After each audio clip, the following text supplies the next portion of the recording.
to Istanbul. involve your Yeah, back. one of the best places So try to practice open your yoga. chest. Sadece Amrita. göğsünüzü Absolutely. açmaya Dr. çalışın. Reheja, to you Belde herhangi now, bir hareket yok what, burada. Beli I mean, çok you're a physician by kullanmamaya training, by çalışın girerken practice, poza. by career. Göğüs kafesini açıp What ayak benefit parmaklarını yere does güçlü have you it. seen, Belki verdiğin it nefesle bring to yavaşça your tekrar patients, yoga bringing to your öne doğru geldi. patients? With your Talking purely in exhalation, terms come of medical forward. science, if we keep the philosophy of yoga How are out you of it. doing? All good? Everything is good? Okay. So we will do one more time. A mere physical exercise. Hands on the back and open your chest, look up. Your nervous system and also the glandular system. Yes. Press your hip and look up, open your chest So thereby and gentle inhale. so that maintains and restores a good vitality and energy in the different organs of the body. It brings flexibility in your body. It brings muscular stability, Endurance, power, strength. endurance, Yes. strength, stamina. We will have to stop Dr. him for a Reheja, I'm second so here. sorry for interrupting you here. Let's go across to Mexico now. Mexico City in Mexico country. Mexico City is the capital of Mexico. And let's go over to Mexico City to bring you how the Mexicans are welcoming the sun.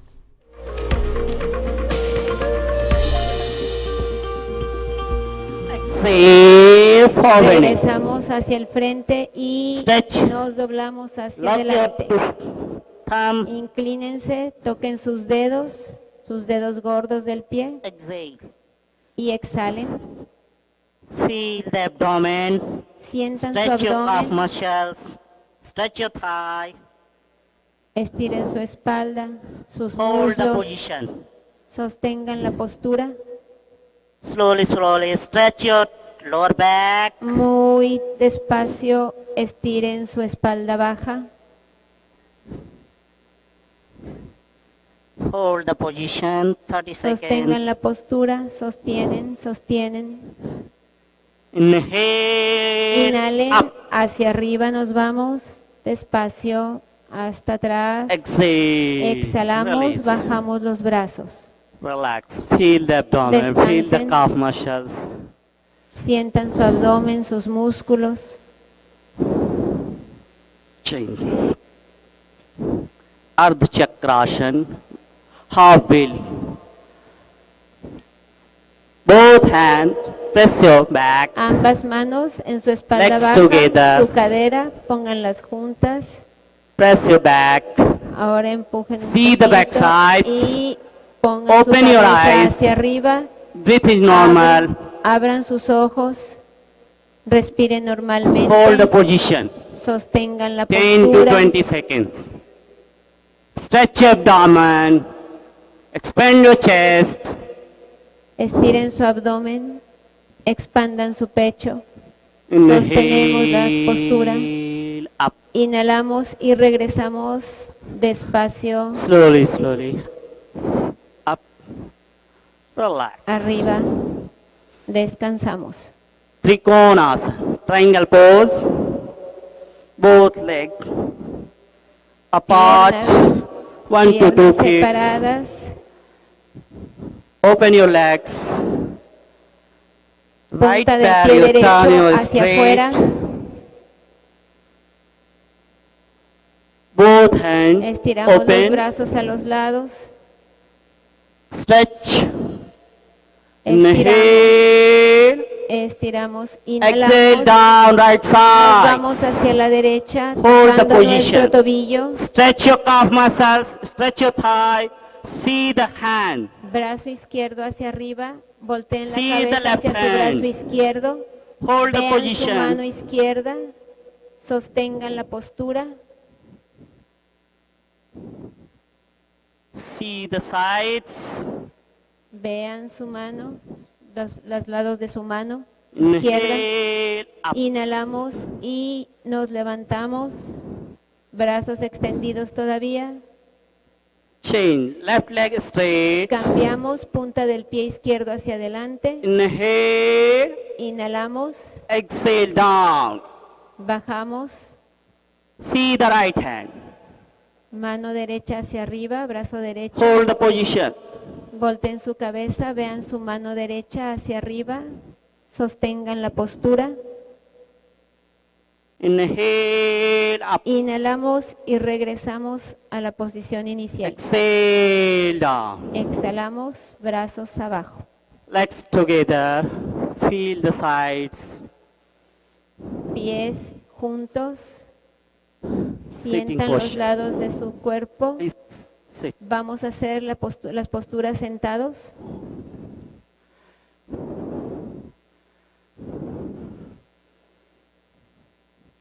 Both legs straight.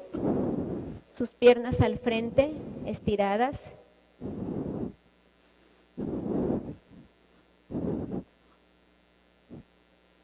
Las puntas de sus pies hacia el Both techo. palms side to hips.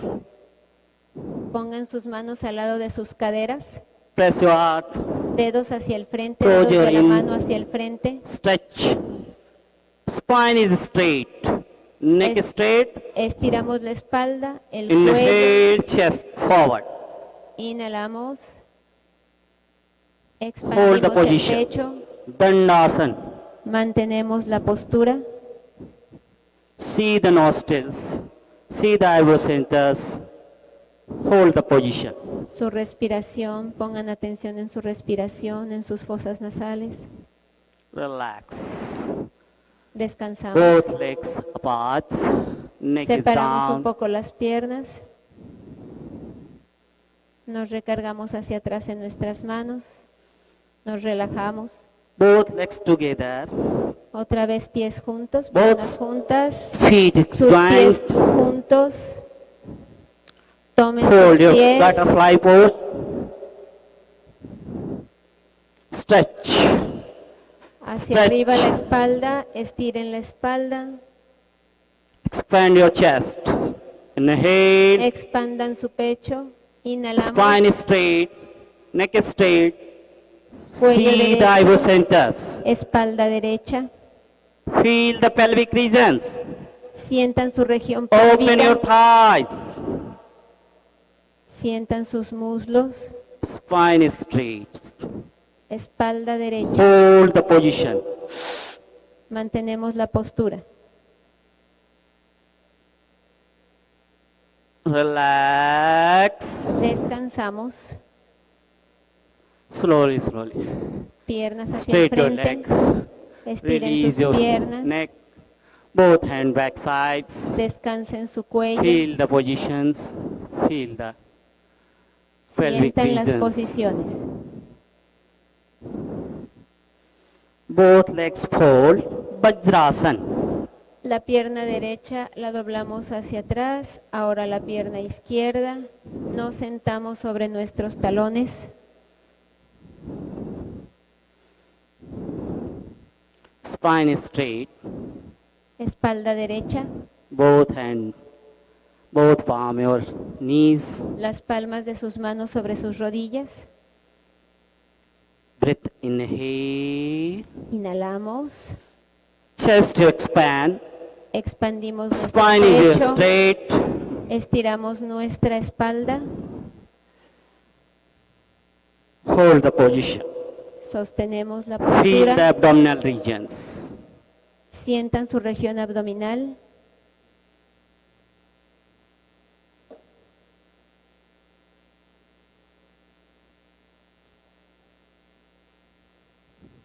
Relax. Descansamos.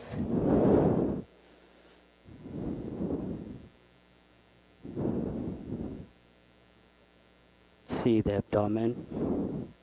Sientan su abdomen. Feel the abdomen. Sientan su cuerpo. Stand up your knees. Nos ponemos de rodillas.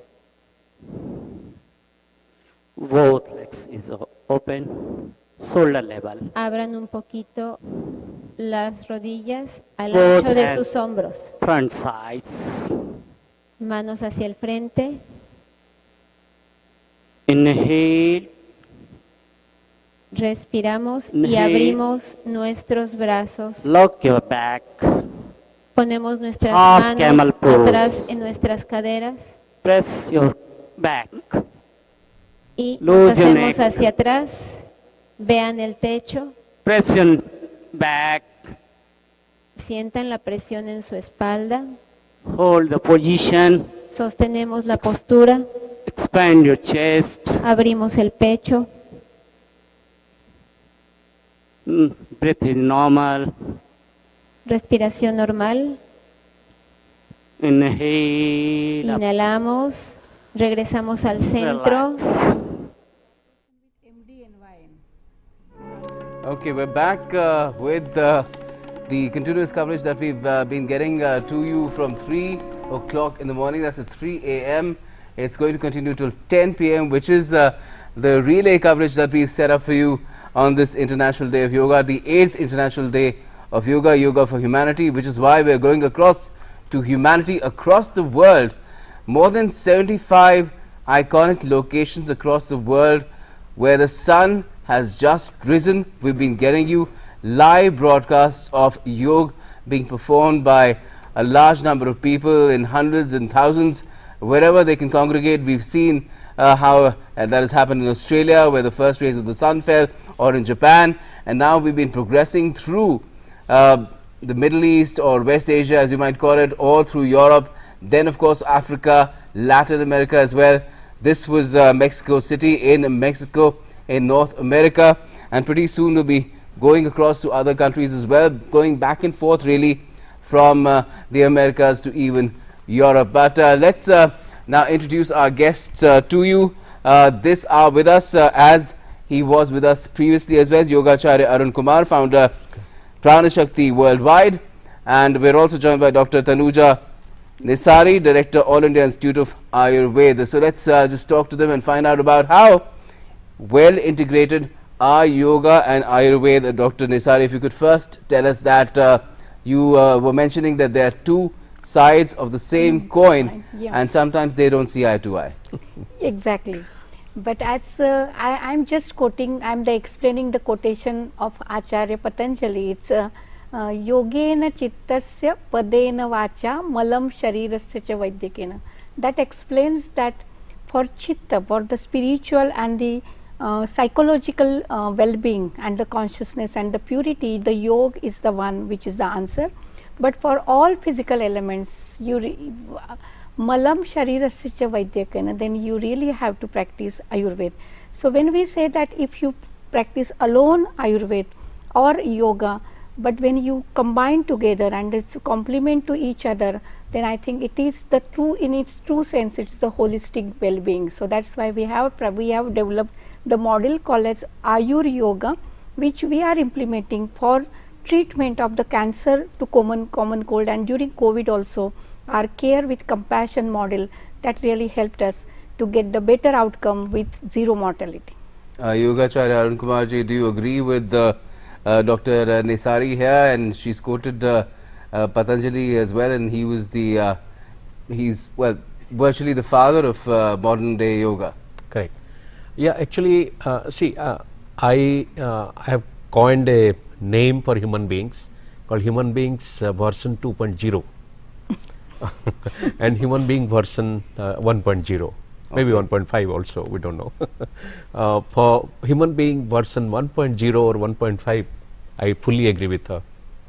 But when they become human being version 2.0, I doubt whether Ayurveda will be required or not. Ah, so do you think that is a stage, there is a stage, and I think Dr. Nisari might agree with that as well, where if yoga is practiced universally, requirement of allopathy, traditional medicine like Ayurveda and other streams of traditional medicine may not be required except for maybe surgery, Shalachakitsa. Yeah. Yeah, but I also have the explanation for this, if you agree. And with due respect to all the yoga maharshis, because now we are also, today also we celebrated yoga for humanity at Gandhi Darshan, Gandhi Ashram, where the message itself is my life is my message, where we really practice that we respect the yoga. But Ayurveda, the definition itself says that it is for the knowledge system of healthy and happy life. So it is not only the medical science, but it is a knowledge system for happy life and the healthy life, and it is mental, physical, spiritual and the social well-being. So, for dharma, artha, kama, moksha, for all achieving even incarnation and emancipation, the moksha, the arogya is very important, the health is very important. So, I think the principle of reaching to the ultimate goal of the happiness, true happiness, is the same. Even though paths are not parallel, it is hand in hand, and the reaching to the ultimate goal of happiness. Okay, we're now taking you across to another iconic location, this time in Latin America. We're taking you across to Panama.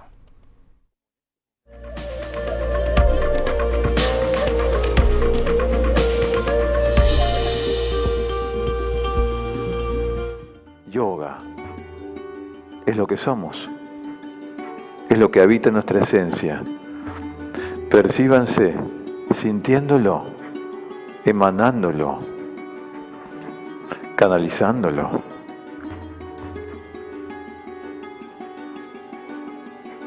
La respiración es mucho más suave, más profunda.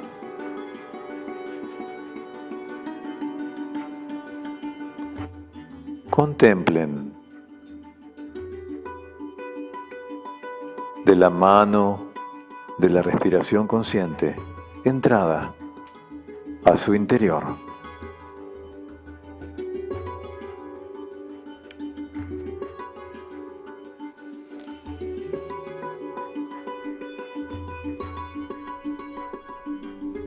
Desde ese lugar As you y can con see, esa the conciencia yoga protocol is being performed, and right now this is a meditative phase. The instructor is telling his disciples, his followers, to pay attention to themselves, to their breathing. This is the city of knowledge in Panama City. It's actually a former military base of the US that was located just a few minutes from the city's center, and it's across from the world famous Panama Canal, through which a lot of global trade, even oil supplies go. It got blocked sometime back last year due to an unfortunate incident, and that caused a lot of hardship to a lot of people in the world. Now, the venue of this particular demonstration of yoga is a closed space built in a picturesque landscape of 120 hectares, and it has over 200 buildings where offices of entrepreneurs, scientists, thinkers, artists, community leaders, as well as experts from the government, NGOs and international organizations is located. So, very high profile venue for the demonstration of yoga here in Panama City, which is the capital of the country Panama in South America, or Latin America as you might call it. Inhalando, elevamos un poquito la cabeza hacia arriba y hacia atrás. De vuelta, sin forzar, ¿sí? Bien suave el movimiento. Y cuando tenemos que exhalar una vez más, acercamos el mentón en dirección del pecho. Bien lento, bien suave. Cuando tenemos que inhalar, elevamos nuevamente la cabeza hacia arriba y hacia atrás. Exhalando, dejamos el mentón paralelo al piso y vamos a dejar que la cabeza caiga hacia el lado izquierdo, dejando que el hombro izquierdo también esté relajado hacia el piso. Sentimos el lado derecho que se expande completamente. Inhalamos en el centro y exhalamos dejando caer la cabeza hacia el lado derecho. Ahora sentimos la expansión en el lado izquierdo.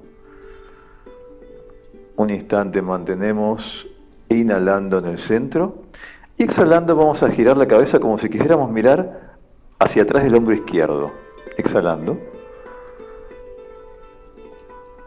Inhalando vuelvo al centro, bien suave el movimiento, y exhalando voy hacia el otro hombro, como si quisiera mirar detrás del hombro derecho. Hombros bien relajados.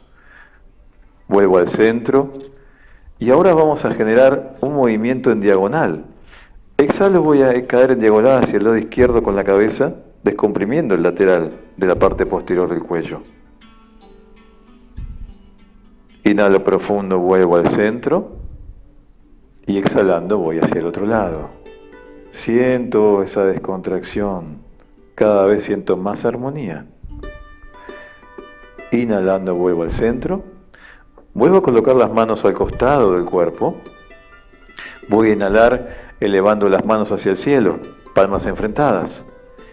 Relajo los hombros y exhalando voy a caer con las manos hacia los lados, palmas hacia abajo, y voy a sentir como si me tomaran de las manos hacia los costados, como si me expandieran hacia un lado y hacia el otro. Siento la planta de los pies que se enraizan. Flexiono los codos, junto los deditos, la yema de los dedos y la coloco sobre los hombros. Y voy a generar una pequeña movilidad, descomprimiendo, masajeando, bien suave, bien lento. Fruto de esa movilidad. Voy a elevar los codos y voy a tratar de juntarlos. Los deditos quedan en los hombros, con la yema de los dedos juntos. Mantengo un instante. Percibo respiración. Exhalando suave, relajo las manos, los brazos. Vuelvo a relajar completamente hombros. Voy a llevar las palmas de las manos juntas en Anjali Mudra y voy a ir girando hacia el lado izquierdo para que las manos se deslicen una con la otra.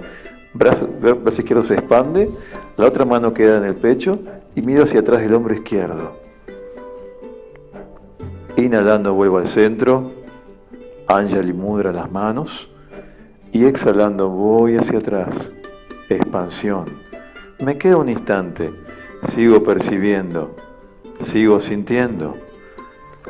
Inhalando vuelvo hacia el frente, dejo las manos en el frente, palmas hacia el piso. Y muy sutil flexiono rodillas, como si me sentara en una silla, sin forzar. El yoga es no forzar, es sentir. Mantengo un instante, inhalando expando, entrelazo las manos, relajo los hombros y elevo los talones hacia el cielo. Percibo ese balance, miro un punto fijo si hace falta en el piso y sigo percibiendo la respiración. Exhalando apoyo talones, relajo los brazos, relajo los hombros y cierro los ojos un instante nuevamente para profundizar en la respiración. Inhalo profundo, exhalo largo.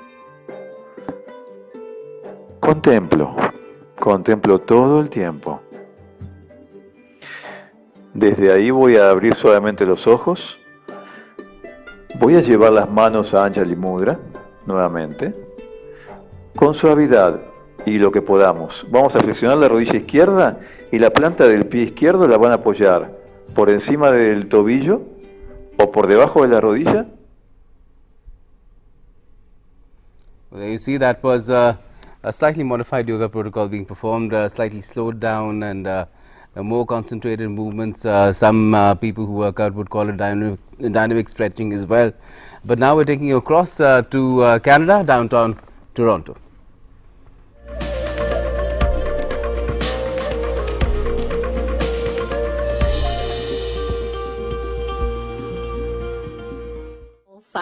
So if you don't mind, if you can have all of you just sit in your favorite yoga pose, I guess, so that I can take your picture. Thank you.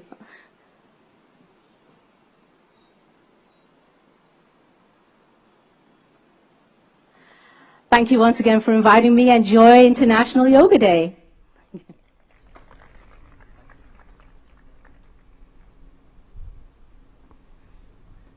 Thank you so very much, Neena ji, for your presence today. I know you had a busy day today, but you took out time to come here. Thank you so very much from all of us. Let's get to the action now and the real stuff. I would like to invite from Patanjali, Toronto, Mrs. Uma Bhalaji, who would help us start with the pranayam today. Mrs. Uma Bhalaji.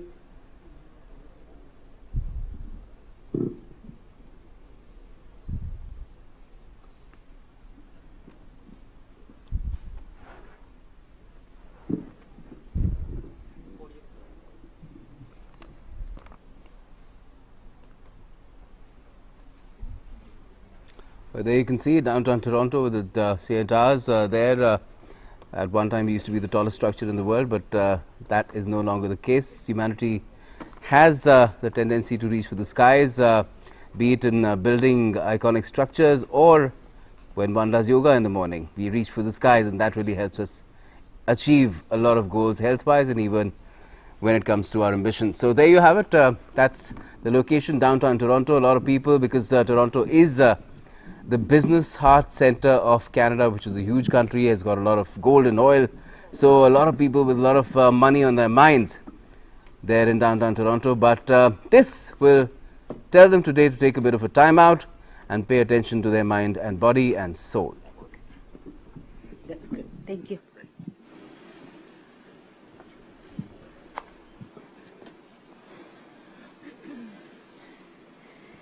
So good morning, everyone. Om, how is everyone doing? I don't hear any noise. Seems like nobody had the breakfast.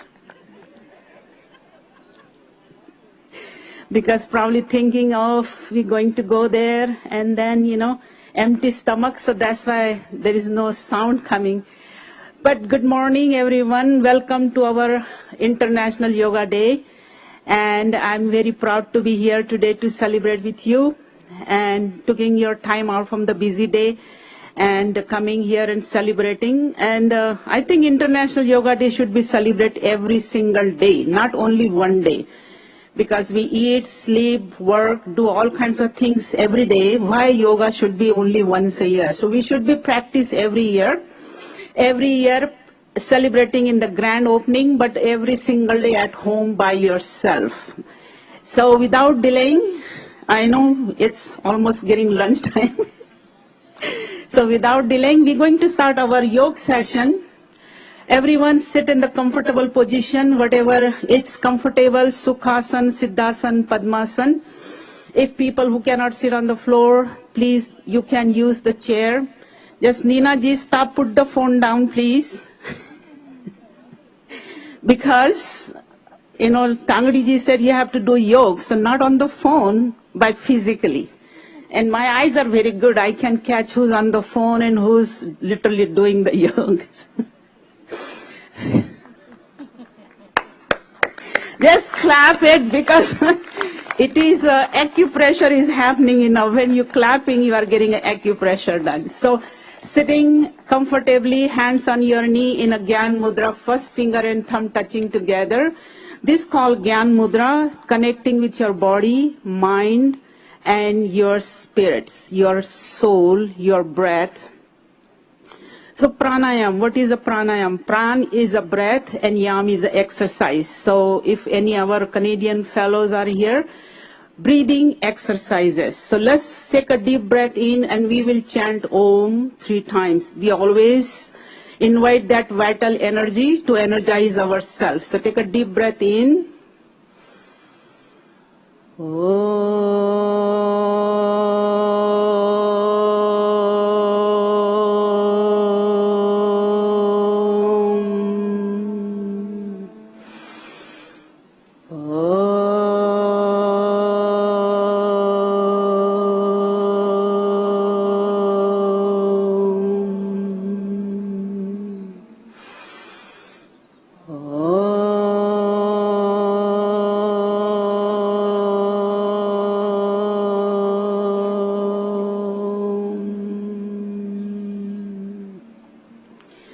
Chanting Om 3 times. While we are chanting Om, we are connecting ourselves, connecting with the universe. First breathing exercise we will be doing, it's called Bhastrika Pranayama, which is deep breathing in. All breathing exercise will be done nostril breathing, no mouth breathing. So we can take a deep breath in and breathe out. So this is Bhastrika Pranayama, 2.5 seconds to inhale and 2.5 seconds to exhale. I will be talking between, I have some teachers behind me who are practicing, so you can just follow. And I know you all are practicing at home because I can see the glow on your face. 90% people are all yogis, so keep deep breathing in and breathe out.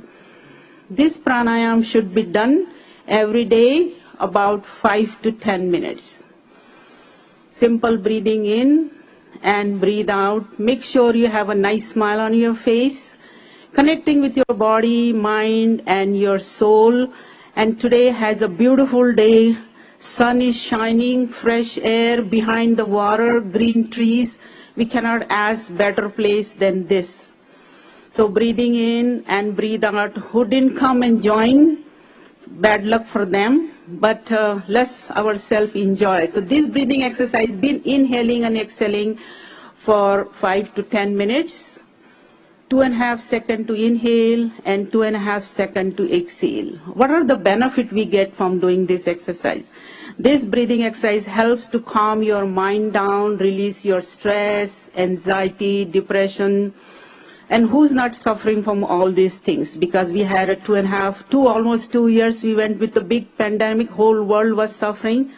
And only people who are practicing yoga every single day, they made themselves survive and make their health priority, and they practice. And I am the one practicing every single day, 7 days a week, and making me sure how healthy it is and how good it is for us. So this is Bhastrika Pranayama. Now we're going to do some micro exercises. So please, simple, open your legs in the front. We always start from the legs and just squeezing your fingers and toes. Make a short deep breathe in and breathe out. So 5 to 10 times. We have a limit of our time, so we just giving you a demo how to do. And ankles. These are small, gentle exercises. People who are sitting on the chair, they can do these exercises. Now rotating your feet clockwise, anti-clockwise. Keep smiling. Be happy. And now we're going to do some butterfly, both feet touching together.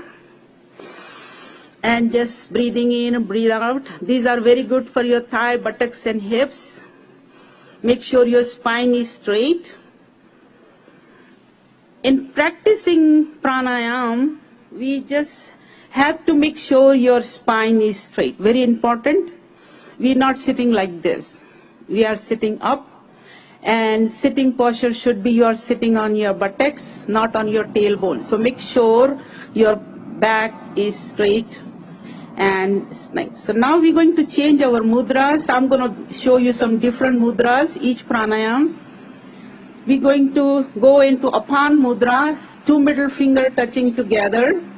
This mudra helps to remove the toxins. And the pranayama will be doing Kapalbhati. Kapal means your forehead and Bhati means glow. That's why I was saying I can see 90% people, they are glowing. And today the sun is making sure you are glowing. So we're going to do Kapalbhati. It's abdominal exercise.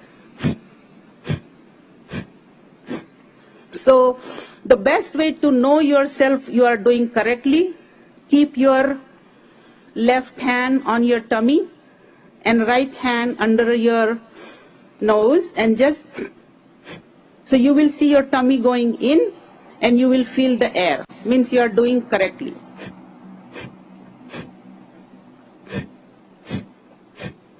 Because these days, we'll not be able to come and, with the COVID things. So this is the best way to check yourself, how you are doing it. So Kapalbhati should be done 1 second, 1 stroke. And this pranayama must be practiced from 15 to 30 minutes. Depends on your health. Because it's like when you go to the doctor prescribes the medication. So we prescribe the pranayama for individual people. They come in, they ask what issues they have, and then we give them the package to everyone according to their health. But healthy people, 15 minutes every day.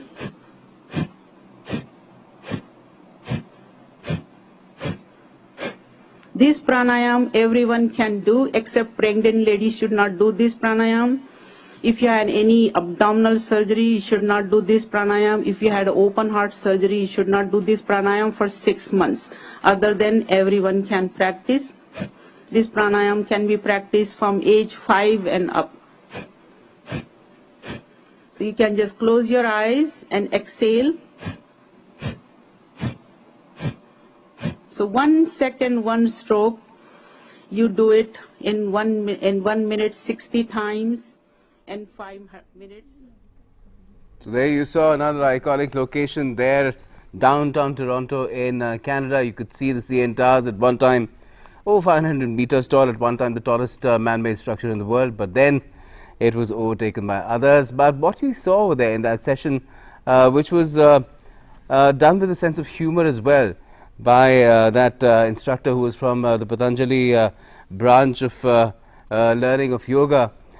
If I could ask our guests about it, Yogacharya Arun Kumar, who's the founder of Pran Shakti Worldwide, what did you make of that session, the way that it was conducted, the importance of an acharya in yoga?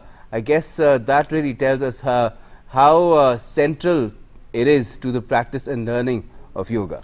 Yeah, actually, see, if you look at the yoga learning process, it is not about just a school learning or college learning.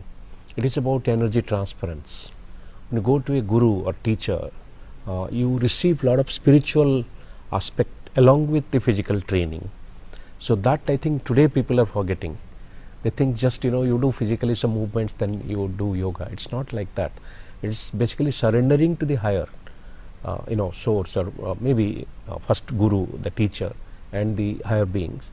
So that's the spiritual aspect of yoga. That part is not taken care of. So she's a very good teacher, no doubt about that, and also she has a lot of sense of humor. We're talking about it.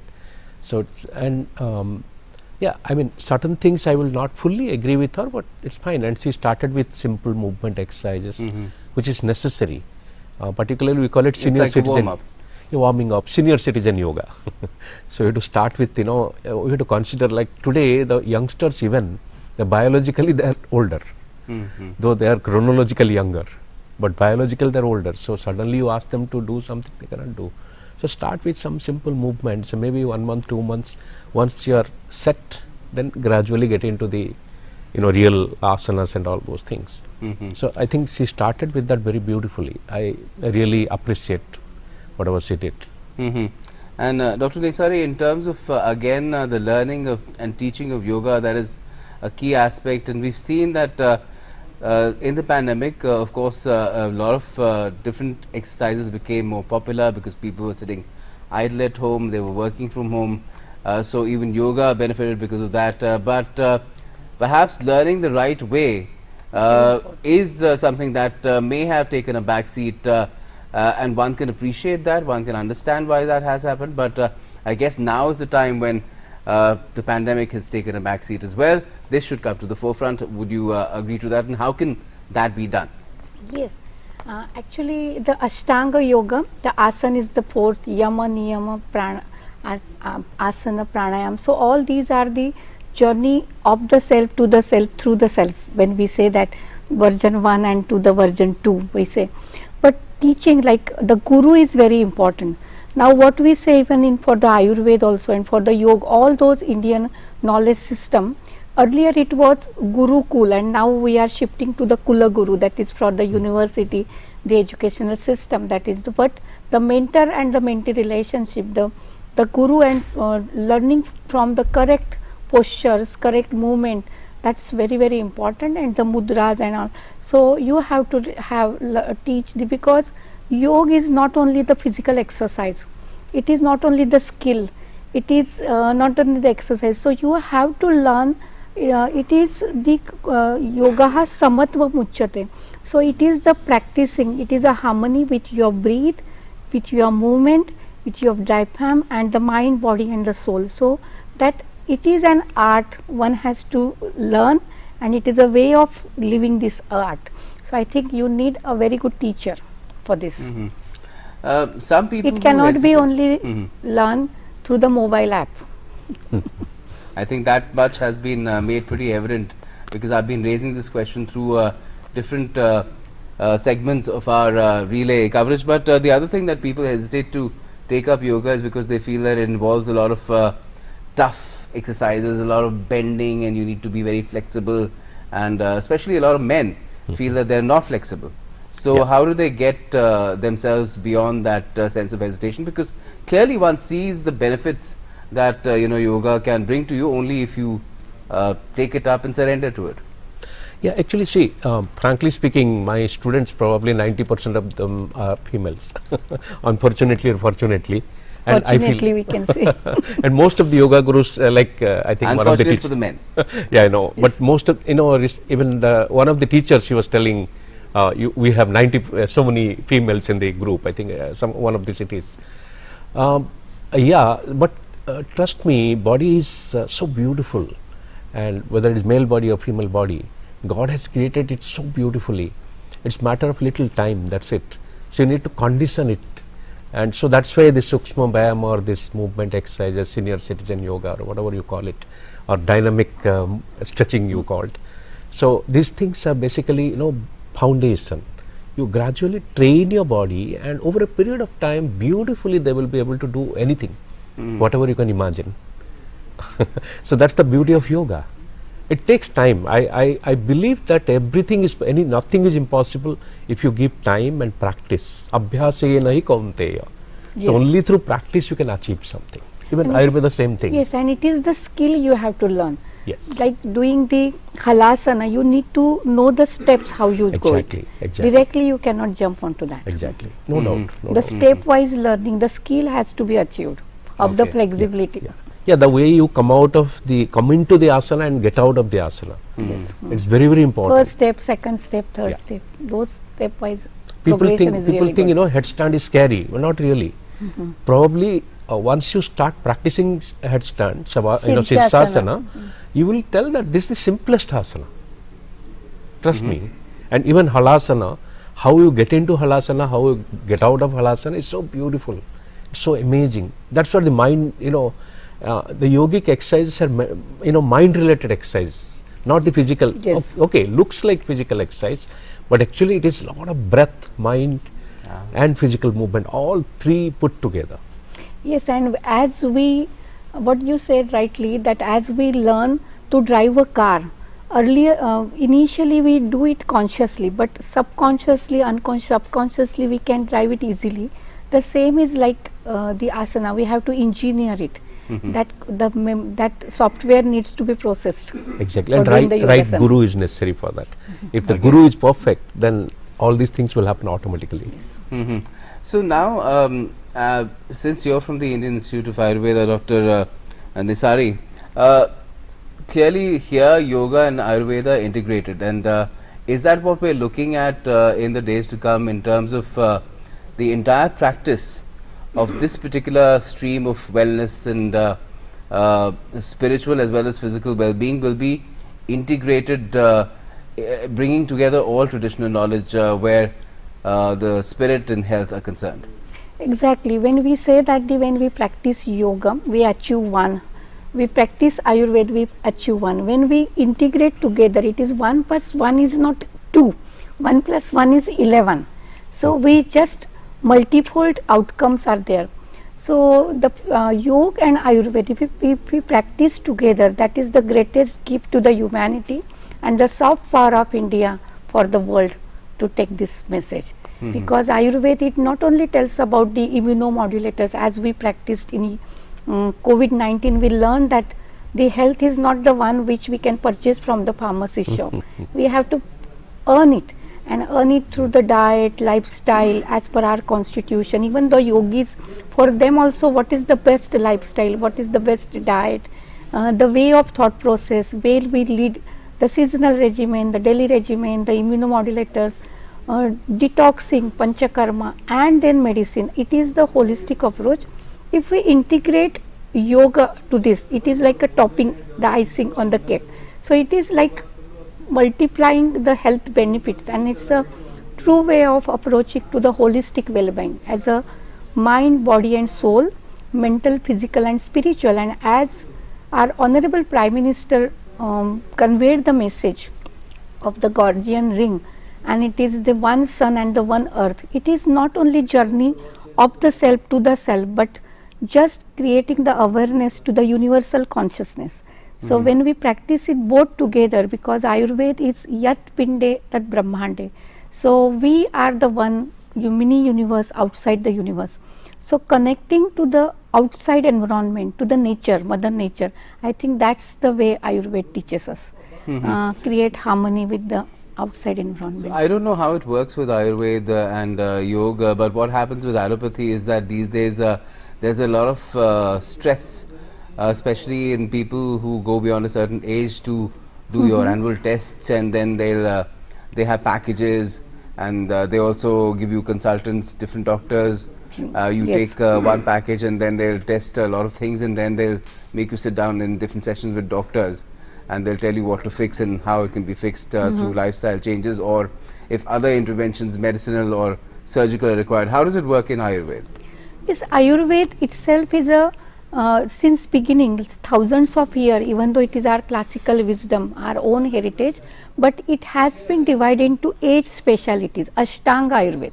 Like it is in the allopathy, in the conventional medicine, ENT, ophthalmology, Ayurveda is a Kaya, Bala, Graha, Urdhvanga, Shalya, Dranshta, Jara, Vrushan. So it is a internal medicine, it is ENT, ophthalmology, mother, child, and the greatest gift to the humanity is a very, very special and the unique branch, and the speciality is a rejuvenation. And it is a Jara and Vrusha and anti-aging, the geriatrics. So Ayurveda also is very, very individualized, customized, and the tailor-made. So individual specific the diet regimen and the package of practices which suits to your preferences and the habits is being customized, and that's why we say that it is a safe without any adverse effects. And I would like to say here that the future of the health care, future of the medicine is either no medicine or it is integration. So no pathy is the perfect one. We really have to have the patient centric, the people centric integration. It is not the fight between yoga or Ayurveda or allopathy. It is the best suitable condition for the patient, for the person. We really have to integrate all the best of each and every system, so that we really develop the integrated package of practice truly for the humanity. But is that possible, Yogacharya Arun Kumar, with the kind of lifestyle? I mean, that is the most I guess used word, or it just encapsulates everything that we do wrong with our bodies and minds. The kind of lifestyles that we lead, busy ones, eating the wrong things, drinking the wrong things, breathing bad air, drinking not the right kind of water and other things, the food that comes from the soil that is overdosed with chemicals. So how do you find answers to that with just yoga and Ayurveda, because there's so much else that needs to be fixed? Yeah, I think your question has the answer. See, practicing all these things wrongly, it culminates from somewhere. That's your mind. So we need to work on our mind. And again, yoga says, you know, there is a triangle between your body, mind and breath. In fact, prana, breath and mind. Rather, body also will forget. Prana, breath and mind. Now, what is your mind? Mind at any given moment, it is a bunch of thoughts. And what is a thought? According to yoga, any thought is compressed prana. Now, what is prana? You can see so many energies, electrical, mechanical, nuclear, solar, light. There are many, many energies. And to all these energies, there has to be a basic fundamental energy, of which all these energies are various forms. And that most basic fundamental energy is known as prana. Or in Chinese, they call it chi, or in Japanese, they call it ki, Greek, they call it pneuma. But it is in Sanskrit or any Indian language, we call it prana, prana shakti. Life force. Yeah, life force. And the thoughts are nothing but compressed prana. And how do you get prana? You get prana from water, you get prana from food, you get prana from meeting her, like I can draw prana from her. Or even just lying down on the floor, you got tired and you just came home and lay down on the floor and you felt good. You drank a glass of water or sat under a tree. But majority of prana you get through breath. because nothing else you do 24 hours. Only this is the only activity you do 24 hours. That's why they did Pranayama. Pranayama means mastering or managing prana. So the science of managing prana, so that the thought patterns will change, and once your thought patterns change, your mind functions beautifully, and once your mind functions beautifully, well-being is left-hand job. Yes. Sure, please. Yes, and I just wanted to say the answer to your question and just concur what you said. Ayurveda is the knowledge system of healthy and happy life. So that's not restrict to only human beings. It is for the plant health, for the animal health, for the planet health. Because when it was the International Health Day, it was the only our planet, our health, and the environment, the only the planet, only our health. So Ayurveda only focuses on the environmental health. It is the universal clock and the individual biological clock. We have to create the harmony. So clearly we have the solutions for the soil, for the water, cleanliness of the time and the energy. So if we really make our planet healthy, we become the healthy. So for making ourselves healthy, we really have to focus on the type of the soil, the pollution of the water, pollution of the, and even plant health is also very important. So as to make ourselves healthy. So this one health concept is the entire center to the health as per Ayurveda. Yeah, same thing with yoga. Yes. Yoga also believes in a wonderful environment. Yes. And without environment, you cannot practice yoga. Your mind will be disturbed. And our Honorable Prime Minister focused on the same thing, the clearing the environmental health is very important. Even the yoga for the humanity, and that's why on the iconic places the yoga today the yoga day is being celebrated, so that we really care for the mother nature, we care for our heritage, and that's what the message we wanted to give to the entire world. I have seen Prime Minister's photo, or video picking up dirt from on the road. So he's really an icon, no doubt about it. Well, one of the first announcements that he made when he became Prime Minister, his first term, was Swachh Bharat. And Swachh Bharat, to people it seemed like it was just about building toilets, but that's just a very small part of Swachh Bharat. It's really about cleaning everything up, and we are doing a lot where that is concerned, as far as renewable energy is concerned, as far as cleaning our rivers is concerned. A lot of initiatives have been taken in that direction, but there is so much to do as well, and it takes time. But at least initiatives have been taken where for years we didn't see anything happen. We're already getting some results, and there will be more to come, I'm sure, in the years to come as well. And a lot of that will of course be channeled through this medium as well. We are trying to build awareness about it. We're trying to tell the world that we're doing a lot of things that will change the entire world for the better, and yoga is part of that, which is why we've had this Guardian Ring as well, which the Prime Minister again talked about, and we've been doing that since 3 o'clock in the morning, and thank you so much for being a part of it as well. But in terms of an initiative where yoga is concerned, this concept, what do you make of the concept in itself? The fact that the sun is being followed, the movement of the sun is being followed on this critical day, which is the 21st of June, where every year the days are the longest in any time of the year. Yes. Yeah, and I think that's how the spirituality, that's very good for the spiritual practices. It is the when the sun, it is the longest day in the year, so there are two solstices we can say. The one is in the June and in the September. So I think this is the day where the yogic practices, the spirituality, the yoga acharyas will definitely concur to this. But whatever the practices connecting to the mind, soul and the body, I think this is the best day to start our journey towards the self. Yeah, actually it is the longest day, so it is a lot of tejas, a lot of light. So basically, ultimately, be it Ayurveda, be it yoga, it really works on, bringing in light to your system. Be it your body, be it your mind, be it your emotions, be it your soul. It should be filled with illumination, light. And that's what Swachha, even when Prime Minister started Swachha Bharat, it is not just the physical cleaning of something, etheric hygiene, we call etheric hygiene. It is not just sweeping or mopping, it is also cleaning the thoughts, cleaning the emotions. That's very important. If you keep thinking wrong things and I'm sitting here, I'll be contaminated by you. Even if you keep everything. Well, I hope I haven't done that in the course of the last 1 hour. No, and so much. Thank you so much for joining us to talk about it. Thank you. And we will continue this session of ours, this following of the sun through the world, and we'll take you to San Francisco as well. That was what will wrap up the session of the Garden Ring. More than 75 iconic places in the world.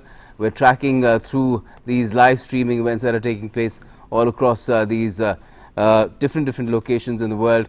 We've taken you through some of them through the course of the last hour, and there are some more to go as well to complete those 19 hours of this special coverage. Thank you so much again for joining us, and my colleagues Amritpal Singh and Abhishek will be with you very shortly. Stay with us.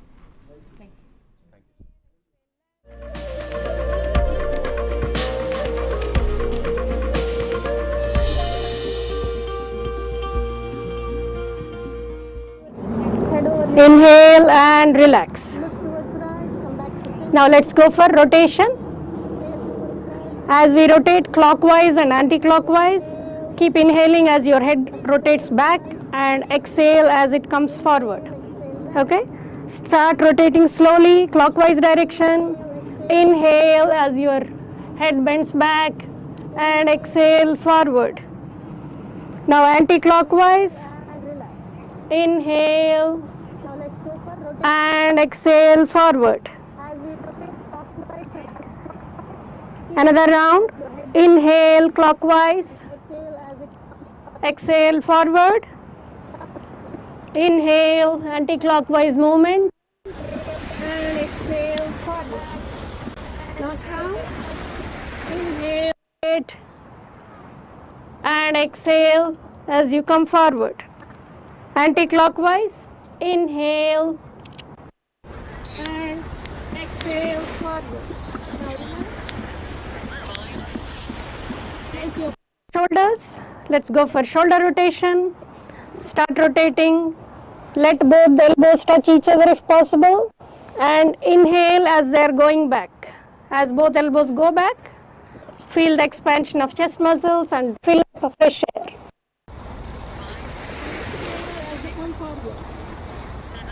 Inhale, deep breath and exhale forward. Inhale and exhale. Inhale and exhale. Last round. Inhale and exhale. Now reverse direction. Let's go for reverse direction. Inhale again as they go back and exhale. Let's do 4 more rounds. Deep breath and exhale. 3, 4, and inhale and raise your hands and relax. Inhale and exhale. Now keep your feet at shoulder distance. Stretch your arms forward. Let's go for inhale in the center, exhaling, turn towards your right side and place your left palm on and look back. Come back to center. Again inhale, exhale towards left. Right palm on your left shoulder. Look at the fingertips of your left hand. Come back to center. Inhale, exhale towards right. Inhale, center. Exhale towards left. Inhale, center. Exhale towards right. Come back to center. Right arm on your left shoulder. Exhale left. And relax. Now interlock your fingers. Stretch them up straight. Now inhale and start standing on your toes. And maintain normal breathing. 3, 4, 5. Slowly bring down. One more time. Stretch your arms up. Inhale and stand on your toes. 4 and 5. Slowly bring them down, release your hands and relax. Now come to one end of the mat, stretch your legs out, arms out, turn your right foot towards right side. Now slowly take deep breath, inhale, and while exhaling bend towards right side. Keep your both legs straight at the knees and take you all the way your right hand to the right foot and left hand. You look at the fingertips of your left hand and maintain normal breathing. Stay there for 5 counts.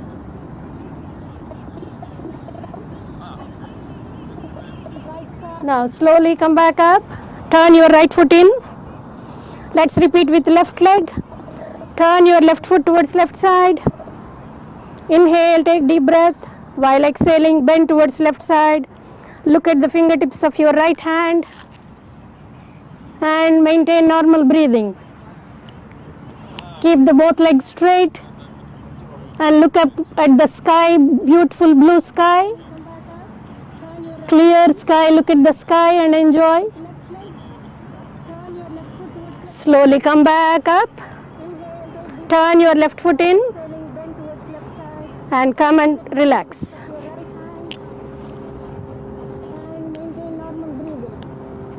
Now let's go for the most popular pose of I think all yogasanas, the tree pose. Everyone is ready, I hope. Lift your right leg up and place your right foot on your left thigh and push it in the back a little bit and then stay there.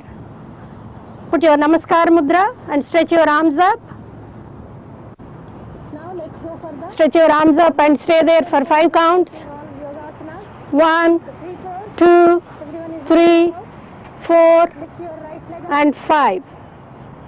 Slowly bring your palms down and leg down. Let's repeat with left foot.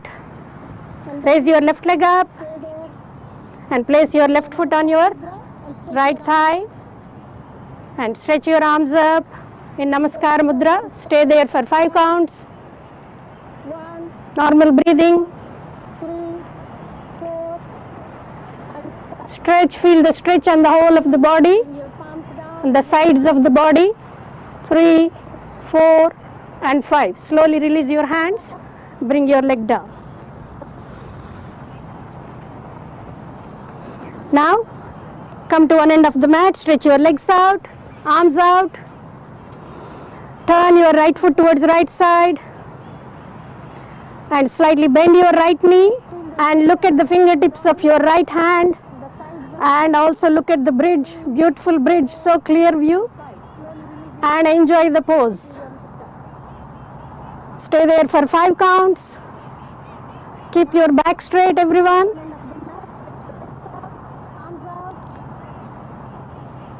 After 5 counts.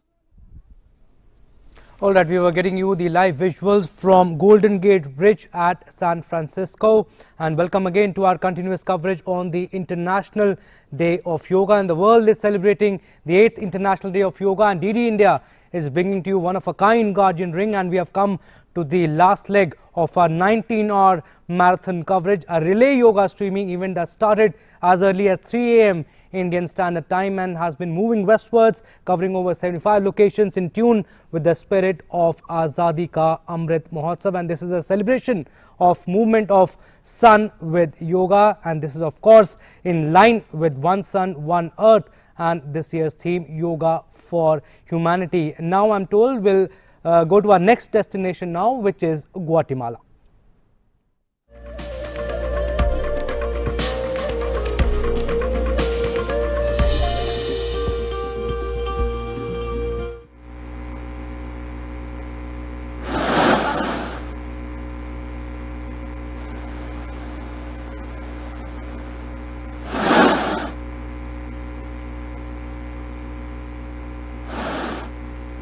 Llevando nuestro was built by it's a UNESCO World Heritage Site, Santa Catalina Arch, or the Arco da Santa Catalina.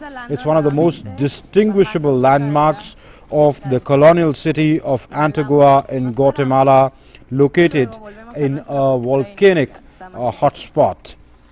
It was built in the 16th century. It is one of the most iconic sites of Guatemala, and where this event is being held. It's about 9:30 in the morning. As Abhishek was saying, from 3 a.m. Indian Standard Time, we've been bringing you from around the globe, starting from the east where the sun rose first. Countries, people welcoming the sun with Surya Namaskars and performing yoga asanas on the International Yoga Day 2022. And as the earth completes its spin around its own axis, and and has traveled the whole the globe, the sun in that sense. So as day now rises in the west, we are 19 hour long marathon relay of from over of the yoga events from over 75 countries comes to a close in about 40-45 minutes from now. And these are live visuals that we are beaming to you from Santa Catalina in Antigua, Guatemala. Absolutely, and we continue to talk to our guest also. We are joined by Dr. Tanuja Nesuri, Director, All India Institute of Ayurveda. Welcome, Dr. Tanuja. And we also joined by Dr. K.K. Deepak, who is Professor Physiology, AIMS, Delhi. Welcome both of you. Dr. Tanuja, if I can come to you first. We are showing the continuous visuals, non-stop coverage of 19 hours. This is the 19th hour going on, and we have come to the last leg of our marathon coverage. We started off at 3 a.m. from Japan, Fiji, and then move towards west. And what we have realized is how yoga has connected. It is a metaphor for balanced and joyful life, and world is not only looking at India but also looking up to India when it comes to the power of yoga. Yes, it is yoga. Yoga has samatvam uchyate. So it is the word itself, the science itself is to unite, and it is unite to the self, unite to the others, and unite to the entire world. I think that's the power which the soft power of India and the greatest gift to the humanity this has given. And it is for the yoga is for the human being. It is not for the Indians, not for the others, but it is the entire human being. For connecting, it is the journey, as I earlier said, that it is journey of the self to the self and through the self. So it's connecting to each other, the mind. Okay. Dr. Tanuja Nesri, you're the Director of the All India Institute of Ayurveda. Dr. K.K. Deepak, you teach physiology at All India Institute of Medical Sciences. I see you come from different schools of medicine. One by one, first with you, Dr. Nesri, and then Dr. Deepak. How do you, from your own school, see yoga as? What does it do? Where does it add value to the human life? Yeah. Yes, Dr. Nesri, first, please. Yoga is like connecting to our own self. And when Ayurveda says that it is the knowledge system of healthy and happy life. So it is the Sattvam Atma Shariram. So it is like harmony, creating harmony between mind, body and soul. So when we practice Ayurveda is also leading healthy way of life, and the yoga is also leading the healthy way of life. So it is, the goal is the same. So through Ayurveda, through the diet, through the lifestyle, to the biopurification, immunomodulation, we achieve optimizing the physical health. And Ayurveda also for the mental and spiritual health, the yogic practices and the yoga that really helps. And if we say that it's the two sides of a single coin and we unite together, those are complementary to each other to achieve the holistic well-being. the health in its true sense. Okay, so Ayurveda may be closer to your school. Do you sit well, Dr. Deepak, with that line of thinking?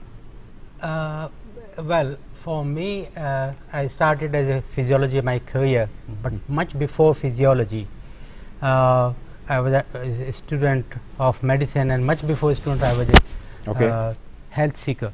So the yoga, when you perform even during childhood or during adulthood. Dr. Deepak, can I stop you for a moment? My producer tells me let's go over to Muscat. We'll keep talking about this in Oman, where we are beaming these live visuals. It's over to Muscat.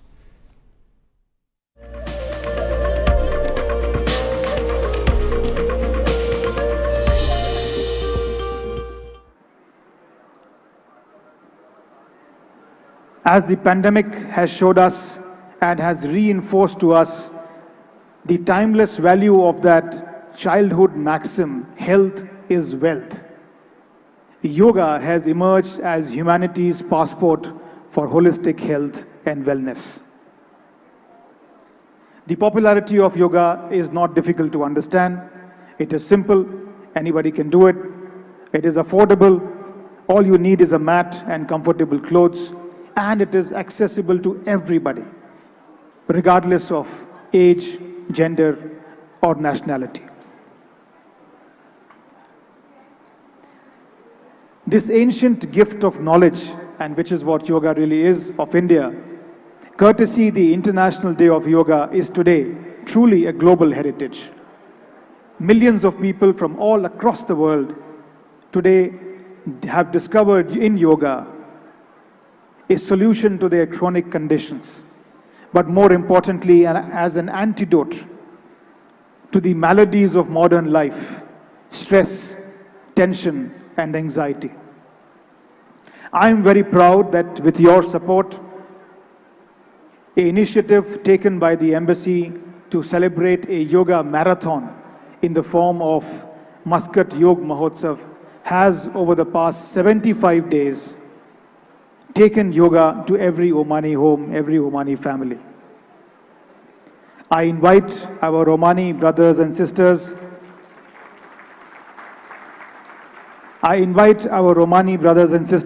to embrace yoga and to make it a part of their daily routine. Their minds and their bodies will thank them for it. I also urge the government of Oman, like several other countries in the world, to consider including yoga as a health and sports discipline in schools and colleges, so that we can give the gift of health to our next generation. I wish to place on record our sincere gratitude to His Majesty Sultan Haitham bin Tariq, the government and the lovely people of Oman for their support. I wish you a good yoga practice. I will join you on the mat for today's practice, which, by the way, is being telecast live on national television in India. So wish you a happy yoga day, but do not forget to smile. Thank you. Thank you, Your Excellency, for highlighting the importance of yoga in our lives. Now, I invite our chief guest for the day, Chairman, Board of Directors, and Principal, Indian School Muscat, to come up on stage to accept a token of gratitude from His Excellency, the Ambassador, for the support extended for the success of this program.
These are the live visuals we are showing you from Muscat, Oman, and there are groups of practitioners in Muscat representing Kriya Yoga International who conduct weekly group meditations during weekends, and the group hosts Kriya Yoga meditation workshop for interested participants. I request talking about Principal Muscat, Indian School Oman. Muscat to hand over his A little bit about the culture, Amritpal. The culture of Oman describes the cultural aspects of people living in Oman, which is steeped in the religion of Islam.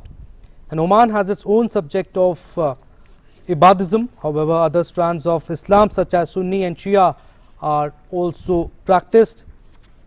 And the Embassy of India, Muscat, organized a special event last year also on June 19 to celebrate the 21st, I should say, to celebrate the 7th International Day of Yoga.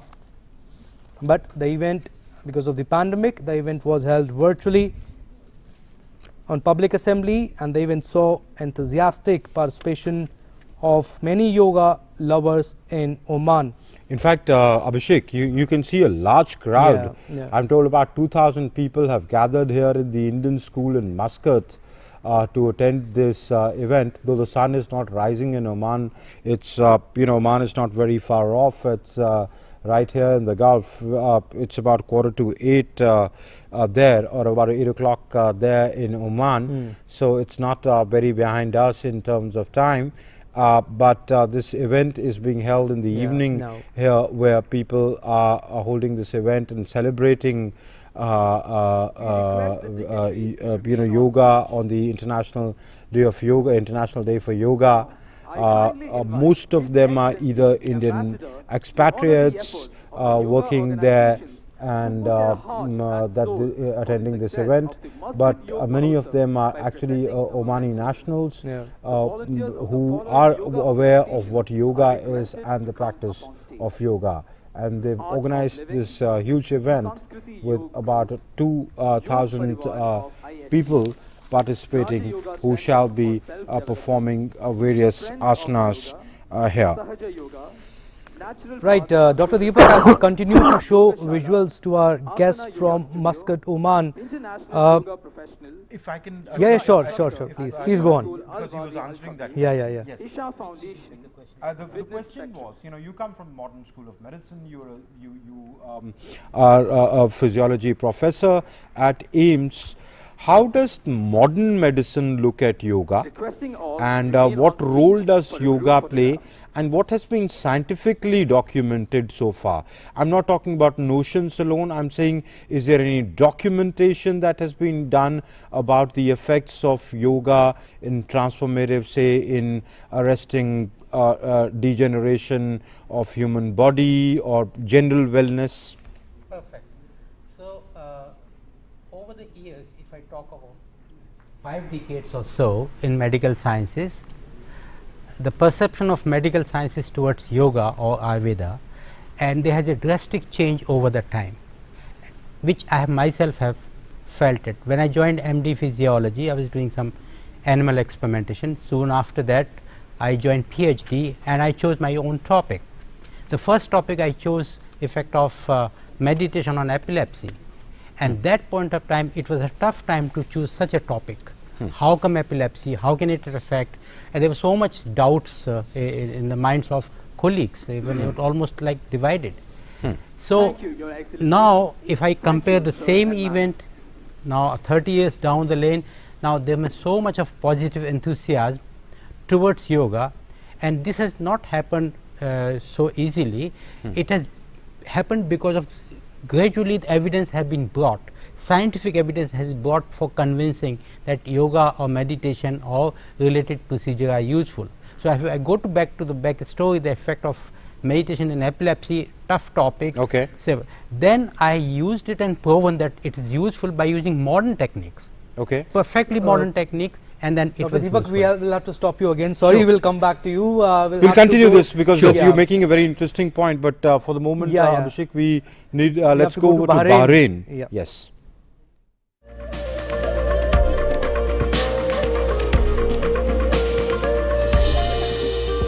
And breathe out, breathe in, breathe out. Last time, breathe in, breathe out. Opposite direction. Breathe in and breathe out. Breathe in, breathe out. Breathe in, breathe out. Last round, breathe in, breathe out. Relax your hands. Okay. Now, what I want you to do to support your back, it's better to do it above the half of the back. If you're more comfortable, you can support only the lower end of your spine. Okay? We're going to only move the upper half of the body. We don't want to twist the spine, only from the chest, the shoulder, and above. Okay? So we're going to breathe in, and we're going to move our neck, our shoulder backwards, like so. Keep breathing, and the best thing to do is to have a gentle smile on your face.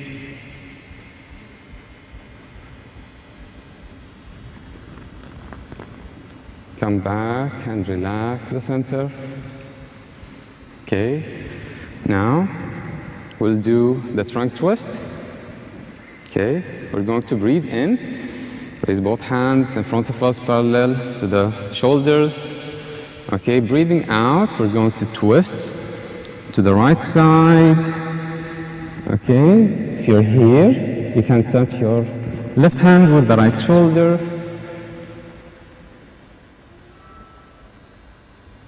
If you want to have more firm grip, you may squeeze your toes to the mat.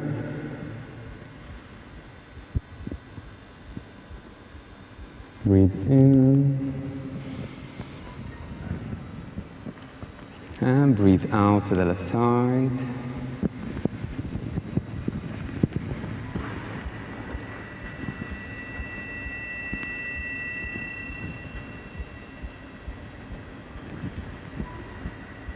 Breathe in again. Come back to the center and relax. How does it feel so good so far? Feels good? Okay. Okay, guys. Now we'll move to tree pose. Okay.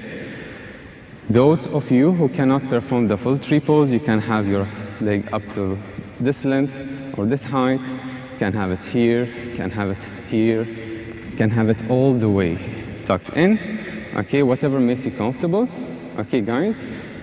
So no pressure. Even if you can lift only one leg this way, shall we start? Let's adjust. Left side. The maximum you can do. You can start with the right leg, like so. Okay. Focus on a point or focus on me. Okay. And breathe in. Raise both hands. Okay. Maybe raise them up. Okay. You can focus on a point on the ground. Please don't close your eyes. Okay. Relax. Okay. Let's switch legs. Okay. It is. Okay.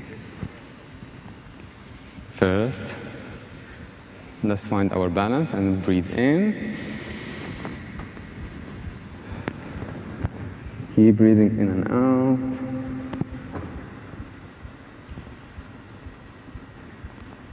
Okay. Have a gentle smile on your face and relax.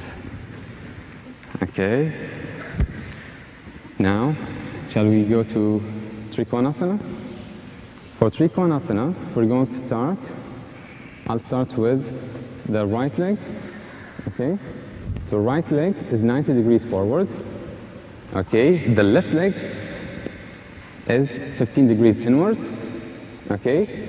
And your waist is facing front. Okay? Now, we'll breathe in, raise both hands. Okay? Breathing out, we'll tilt to the right side, only tilt and twist. If you can hold your shin, can hold the ground, whatever makes you comfortable. If you're even more relaxed in the posture, you may look up to your left hand.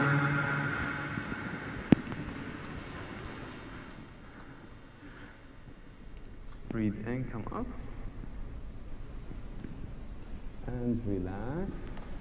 Now let's switch. So simultaneously we are showing you the two visuals. One is from Bahrain, from Isa Sports City, and the other one is from Muscat, Oman. That's right.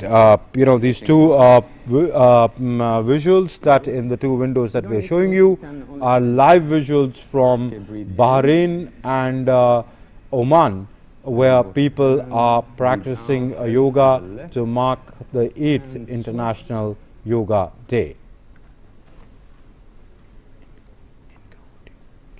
Now if you're comfortable, you may look up, your right hand.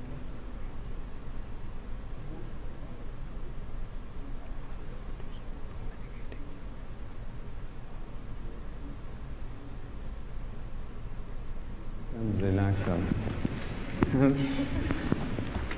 Are you ready to sit down? Okay. That's it in Dandasana. People will get bored because of this.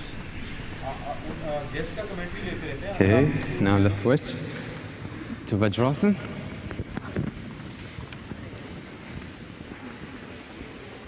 You don't need to, it's fine. Okay.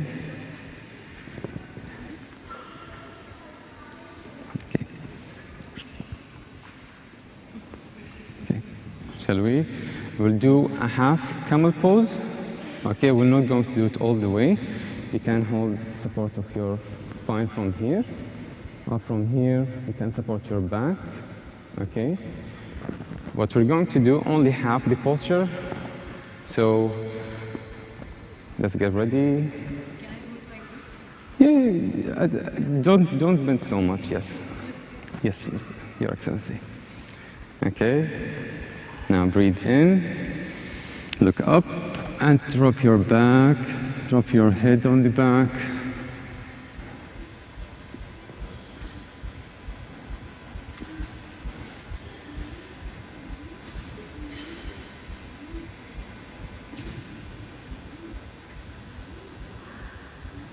Breathe in, come up. Relax. Now, we normally do a counter pose. Okay, so once we perform like a posture, we do a counter pose. Let's do a counter pose as if we're going to do child pose, a little bit wider. Okay. Breathe in. Breathe out. Let's walk our hand. And all right, from Bahrain, let's go over now to Iceland, where the residents there performed, took part in yoga events, performed various asanas as they welcomed the sun. Let's bring you what transpired in Iceland.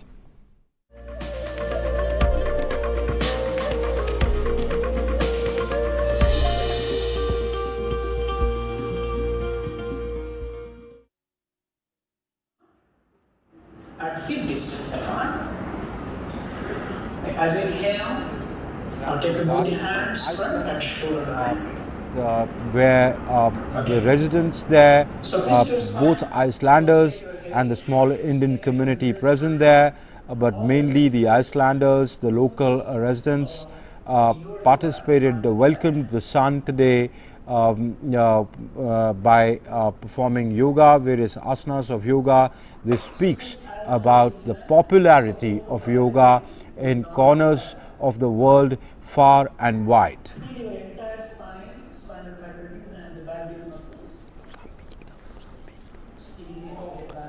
Right from, we'll go to our next destination, which is Mozambique, Maputo, Mozambique.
Right, we were getting you the live visuals from Maputo, Mozambique, and we continue to talk to our guest, Mr.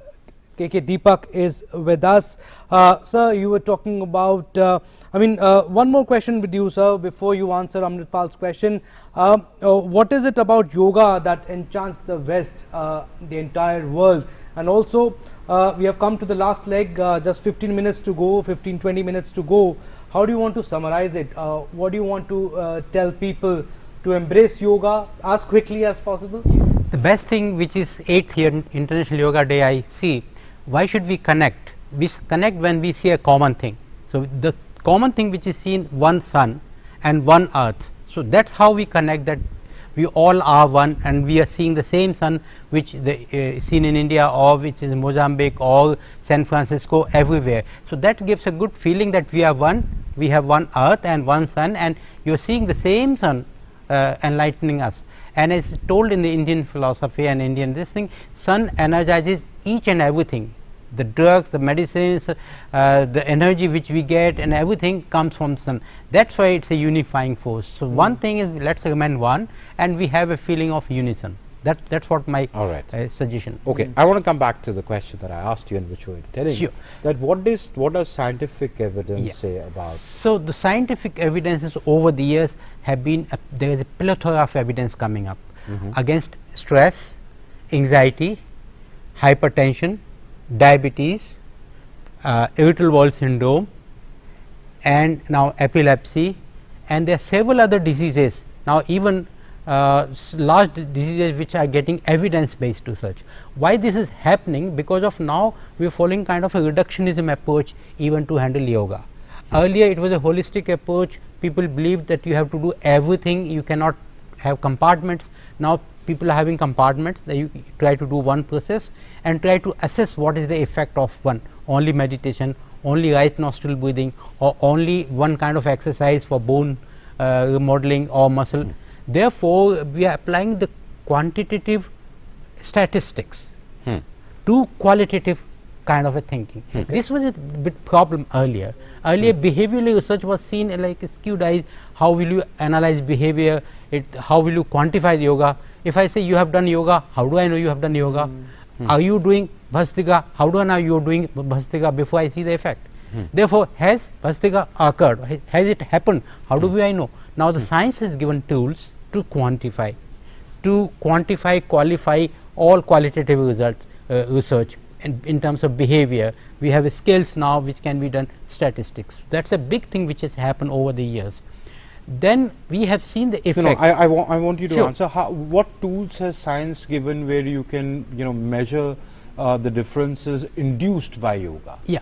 So, one of the important thing which is used commonly, using visual analog scales to quantify the personal feeling or personal effort or personal stress or personal levels. So, now that is quantified in terms of scales, one thing. Second thing, the subtle behavior, very minute changes. Earlier we did not have scanning, PET scanning, we can see the whole thing inside. We did not have other tools which like the quantitative analysis of EEG, very detailed analysis, very small changes quantifiable in terms of. So, these tools, another thing is wearable devices, non-invasive recordings. Earlier we have to invade the body to record, but now with the help of ultrasound, with the help of many gadgets, we can do non-invasive. Okay. And what does this evidence suggest? Yeah, the evidence suggests that yoga has effect, quantifiable effect, it is repeatable, it can be exploited or used for the giving benefits in terms of fitness. So, what you can quantify? You can try to quantify the control system. In the body has control systems, they have a feedback loops, they have feed forward loops. Now, how these are influenced by doing yoga? The way we did research on effect of physical exercise on cardiovascular parameter, heart parameter or respiratory parameter. Now, we are replacing physical exercise with the yoga and then try to see how yoga works. Is it same, better, and how? So, therefore, now many responses of the body are quantifiable. So, therefore, it has come in a big way to help yoga. The third thing is a belief and the government support. I must say 2015 onward, suddenly the research has gone up. It is kind of a faith in the system, And I must inform the house today. Today at AIMS we have an exhibition, started an exhibition. We put up 90 research posters, 90 papers scientifically, and they are on exhibition for next 5 days. Okay, so people can go and visit in them. On that note, Dr. K.K. Deepak, a Professor of Physiology at the All India Institute of Medical Sciences in Delhi, I'd like to thank you for taking out time and coming and sharing your insights with our audience on the International Yoga Day. Thank you very much. Which is Israel. Let's go over to Israel, to Tel Aviv, and see how Tel Aviv is organized yoga, or is organizing yoga on this International Yoga Day.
Indian Standard Time, and concluded with the visual that we showed you from Tel Aviv, Israel. Hope you enjoyed our coverage.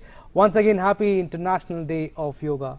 That's right. It was a massive exercise, as Abhishek said, began at 3 a.m. Indian Standard Time. We actually tracked the sun going around the globe. Whatever country it was going, the sun was rising at, people were organizing events, yoga events, and so it being the longest day of the year, the sun travels from the east, or actually it's the earth which spins, but the sun, as we say, rises in the east and went right up to the west. So we got you live coverage of that, a massive 19-hour-long coverage. It involved our missions abroad, the Ministry of External Affairs, the Ministry of Ayush, we at Doordarshan, massive planning exercise went into that. But the bigger idea was the message of Yoga for Humanity, which was a theme for this year's International Day for Yoga, was conveyed world over, because it wasn't just Indians, it were people, nationals from different countries coming at these events, showing their interest, participating in asanas. I'm sure when they go out, talk to their families, friends, colleagues, the message of yoga spreads benefits all around, and it is not any kind of soft power dominance that India wishes to use as. Yoga may have originated in India, it may have been an ancient tradition, but as India believes in Vasudev Kutumbakam, the whole world is one family, sharing its systems of knowledge, of well-being, of holistic living, of balanced existence, of conflict-free life, which is all the more important in a very stressful modern day world that we live in, where changes are happening at such a rapid pace, where conflicts mar the world, that yoga brings a more balanced, a more holistic approach towards life. And that was the idea when the UN adopted yoga, the International Day for Yoga. And today, on the 8th International Day of Yoga, this massive exercise, the Garden of the Ring, was organized in more than 75 countries. Actually, yoga is being practiced and is practiced in almost all countries of the world, but we were beaming you these visuals from over 75 countries to show you how people in different parts, in far and wide nook and corners around the world, welcomed the day, the longest day of the year, with yoga, by performing yoga and sending a message of uniting for one's own well-being, for uniting for humanity, and connecting the individual consciousness with the cosmic consciousness or the universal consciousness, and reaping the benefits for the individual as well, the whole humanity and society. Absolutely, and like our guest also said, that it's time for us to embrace yoga as quickly as possible, as soon as possible. This should be part of our new lifestyle now. Absolutely. It only has benefits. It's your choice. Do yoga, don't do yoga, but the benefits of it in holistic, balanced living, Abhishek. We had different panelists from medicine, the field of medicine, from different schools of medicine, from Ayurveda, from modern medicine, coming and talking about how even modern science accepts the benefits of yoga. And also, as Abhishek, I was already saying, it was a mammoth, a unique exercise between where the various ministries of the Government of India, the Ministry of External Affairs, the Ministry of Ayush, and we at Doordarshan, took this massive exercise to bring you these live visuals, camera setups, running a 19-hour-long massive marathon exercise, where you see Abhishek and I and my other colleagues on television, but there's a whole team of people who've been working not since 3 a.m. on the 21st of June 2022, but many days before that, to plan this, to execute and bring it to our viewers, with the sole purpose of conveying the message of yoga for all humanity, yoga for our own well-being,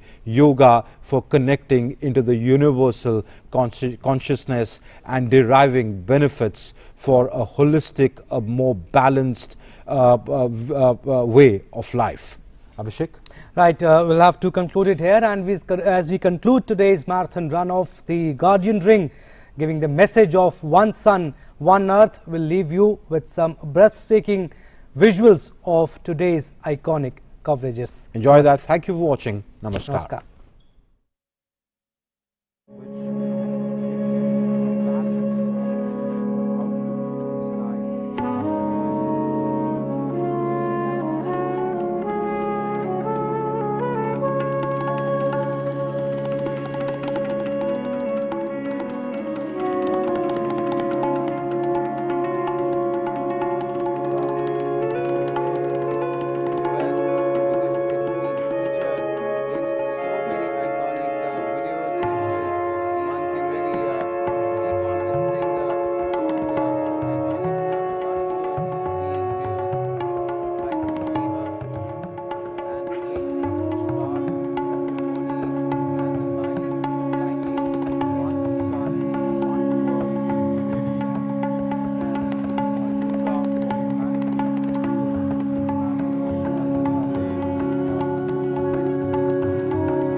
As the day unfolds and news and events take shape, we get you complete coverage of every news breaking in, tracking new developments as they happen.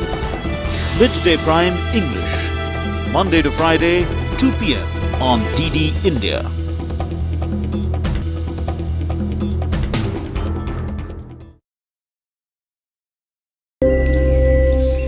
"75 years of independence is the reality of the women of India. They breathe in freedom.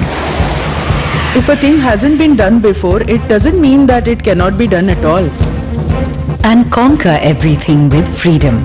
When you do something out of the box, it's very important to push the norms. Freedom is in the power of their mind. If a woman can give birth to a life, she can also protect a life. And this passion is epitomized by the eternal forces of nature.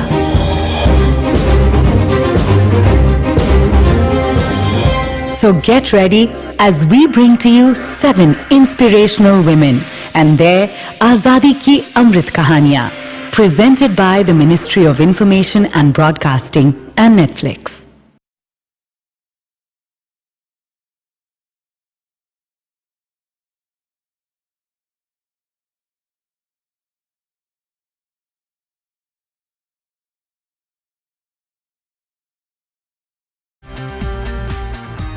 As a parliamentarian, there's a lot of research and lots of thought before you speak and speak on national issues. What are the issues you have raised at this journey of yours? Look, first I'll say that when I got elected in Assembly, my first term in 1990, I was youngest in the house, and we had lots of many seniors over there. So they were used to tell me, if you want to speak 10 minutes in the house, then be prepared to do research, to read 10 hours on the same subject. If you are able to read 10 hours and if you are able to research on the same subject for 10 hours, then only speak 10 minutes in the house.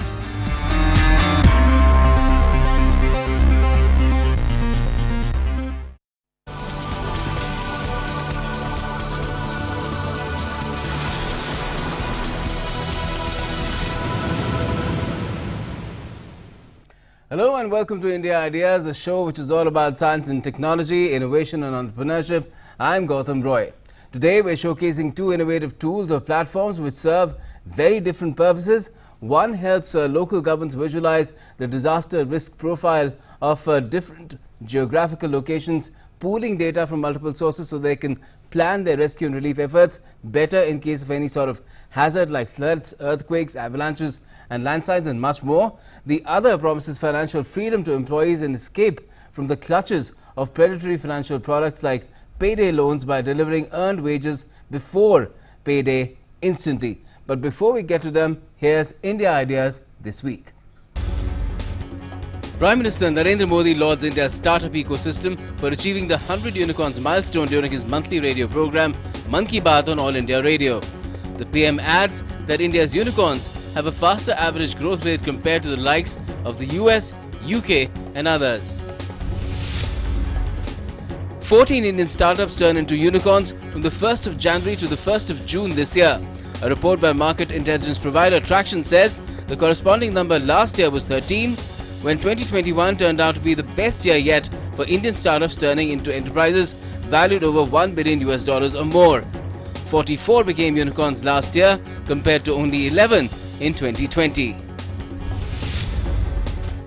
India holds its biggest drone festival, Bharat Drone Mahotsav, over 2 days on the 27th and 28th of May with over 1,600 delegates and 70+ use case demos. Prime Minister Modi inaugurates the event, tries his hand at flying a drone. The Department of Posts for the first time delivers mail using a drone as part of a pilot project in Gujarat's Kutch district, covering a distance of 46 kilometers in just 25 minutes. FICCI leads, a business incubator of FICCI and the Dubai International Financial Center or DIFC, ink an MOU to launch the India-UAE Startup Corridor. The initiative will help grow the startup ecosystem of India and the UAE. 50 startups from India and UAE will be selected over a period of 5 years for promotion and nurturing, with an aim to grow a minimum of 10 startups into unicorns by 2025. And Mark Zuckerberg's Meta partners with Barney Cola's VC fund Kalari Capital to help Indian businesses scale via business skilling support. The association is part of Meta's VC Brand Incubator initiative for the development of micro, small and medium businesses in India. So that was India Ideas this week, and time now to get to our showcase for the day, which is all about visualizing risk in any sort of a hazard or disaster in multiple geographical locations using a tech tool called VizRisk.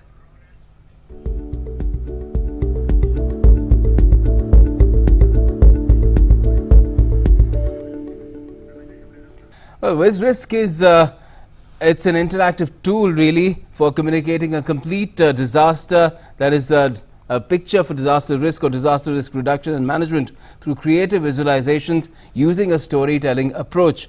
It aims to promote a data-driven decision-making when it comes to planning, and even when disaster mitigation or resilience measures have to be put in place.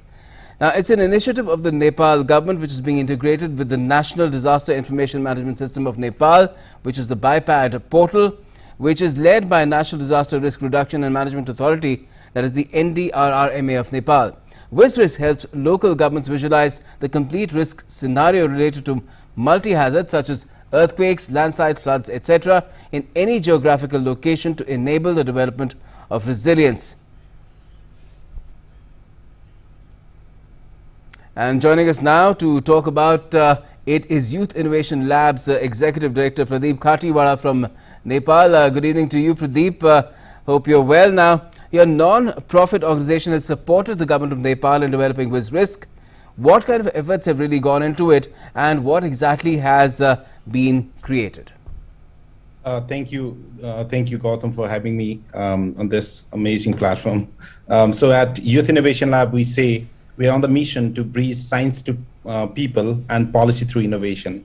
So what we do is we basically develop technical tools that are like easy to access or to make lives of people's easy. So we started working with government of Nepal from late 2018 with the development of this government of Nepal's integrated disaster information management system. The VizRisk platform, which is an interactive tool that visualizes disaster related information through a simple yet interactive tool, like you can see on the dashboard as well, using the maps, chart, infographics, and narrative storytelling format. So which helps stakeholders working in disaster risk reduction and management to make a better understanding of those data sets. And the main idea of VizRisk is to make disaster and risk data sets easy to understand to people as well. So the efforts we have made were stakeholder collaborations. So this requires data collections, a wide range of team efforts. So we have to bring all these stakeholders together, and a collection of household level data sets, including the critical infrastructures like hospital data sets, education data sets, and so on. The second thing was the conceptualization. So that requires research and development. So both tech as well as non-tech research team were put into efforts to conceptualize this new innovation. And the third one is the implementation, where we have equipped young engineers and placed them at the municipality level so that they can transfer this technical capacity to the local governments who are supposed to work in everyday basis. Right. Now, can it help local governments in all kinds of disaster scenarios, and even when it comes to planning disaster mitigation or disaster resilience measures? Definitely. So we all know Nepal is a home of all these kind of disasters. The Disaster Risk Reduction Act of Nepal has identified around 42 disasters hazards in Nepal. So due to its geography, every year many sort of disaster events takes place in Nepal. They are seasonal as well as other kind of disasters as well. So therefore, to address the nature of different kind of disasters in Nepal, this